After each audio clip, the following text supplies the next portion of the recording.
मेरे प्यारे दोस्तों, शिक्षकों और उपस्थित सभी सज्जनों को मेरा नमस्कार। आज मैं आपके साथ एक ऐसी कहानी साझा करने जा रहा हूँ जो हमें सिखाती है कि सच्ची सफलता शोर शराबे से नहीं बल्कि शांत दृढ़ता और अथक सीखने से मिलती है। यह कहानी है रवि नाम के एक लड़के की, जो एक छोटे से गांव में रहता था। रवि बहुत ही शांत स्वभाव का था। वह न ज्यादा बोलता था, न किसी से झगड़ता था। वह हमेशा अपनी पढ़ाई में डूबा रहता और अपने विचारों में खोया रहता।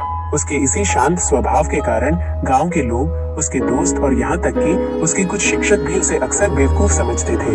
कई बार तो लोग उसके सामने ही उसका मजाक उड़ाते हुए कहते, अरे ये तो भोंचू है, इससे कुछ नहीं होगा। रवि बस मुस्कुरा देता और चुपचाप अपने काम में लग जाता। उसे इन बातों से फर्क नहीं पड़ता था। मगर रवि के सपने बहुत बड़े थे। वो हर दिन जी तोड़ मेहनत करता था।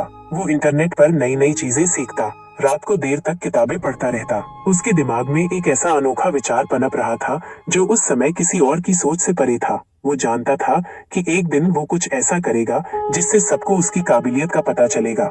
कुछ साल बाद जब गांव के बाकी लड़के इधर उधर छोटी मोटी नौकरियां कर रहे थे, रवि ने एक अद्भुत ऐप बनाया। इस ऐप का नाम था शिक्षा साथी।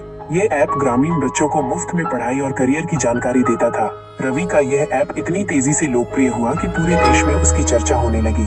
यह ऐप ग्रामीण शिक्षा में एक क्रांति लेकर आया। आज वही रवि एक सफल उद्यमी है। उसने कई स्कूलों को डिजिटल बना दिया है, जिससे हजारों बच्चों को बेहतर शिक्षा मिल रही है। वही लोग जो कभी उसे बेवकूफ कहकर उसका मजाक उड़ाते थे, अब उसे सम्मान की नजरों से देखते हैं। वे उसकी सफलता पर चकित हैं और उसकी लगन की दाद देते हैं। और रवि बस इतना ही कहता है, शांत रहो, सीखते रहो, वक्त आने पर जवाब खुद ब खुद मिल जाएगा। ये कहानी हमें सिखाती है कि कभी कभी हमारी सबसे बड़ी ताकत हमारी खामोशी में छिपी होती है। ये खामोशी हमें ध्यान केंद्रित करने, सीखने और अपने सपनों को साकार करने का अवसर देती है। दूसरों की बातों पर ध्यान न दें,